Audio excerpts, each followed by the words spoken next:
కైలాసం మానస సరోవర యాత్ర శివనివాసానికి పయనం, మోక్షమునకు మార్గం. హిమాలయాల్లో వెలిసిన దైవశక్తి నిలయం కైలాసం మానస సరోవర.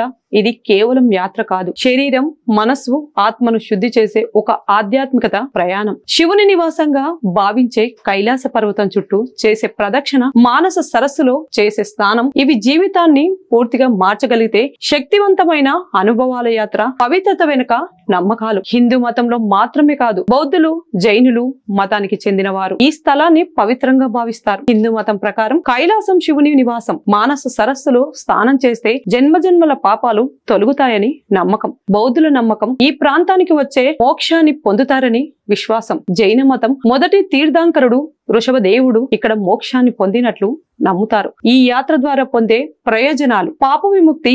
మానస సరస్సులో స్నానం చేస్తే పూర్వజన్మ పాపాలన్నీ తొలగిపోతాయని నమ్మకం. శాంతియుత జీవితం. కైలాస పర్వతం వాతావరణంలో ధ్యానం చేయడం ద్వారా మనస్సు ప్రశాంతంగా మారుతుంది. ఆధ్యాత్మికత మేల్కొనుపు. ఈ యాత్ర వ్యక్తిని తన అసలు స్వభావంతో కనెక్ట్ అయ్యేలా చేస్తుంది. కోపం, అహంకారం, అనురాగాల నుంచి విముక్తినిస్తుంది. శివుని అనుగ్రహం.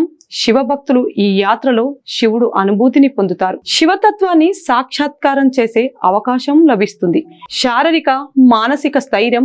ఎత్తైన పర్వతాల మధ్య జరిగే ఈ కఠిన ప్రయాణంలో మనలో ఓర్పు, బలం పెంచుతుంది. పునర్జన్మ విముక్తి. కొన్ని మత విశ్వాసాల ప్రకారం ఈ యాత్ర ఫలితంగా పునర్జన్మ చక్రం నుంచి విముక్తి లభిస్తుందని నమ్మకము ఉంది. ఇది ఒక మార్పు పయనం. కైలాస మానస సరోవర యాత్ర అనేది బయటి ప్రపంచాన్ని చూస్తూ చేసే యాత్ర కాదు, అది మన లోతైన అంతర్ముఖత వైపు తీసుకెళ్లే మార్గం. మనిషి తనలోని స్వచ్ఛతను, ఆధ్యాత్మికత బలాన్ని ఈ పర్యాటకలో అన్వేషించుకుంటాడు. శివుని అనుగ్రహం పొందే ఈ యాత్ర మోక్షమునకు తలుపు తడుతుంది.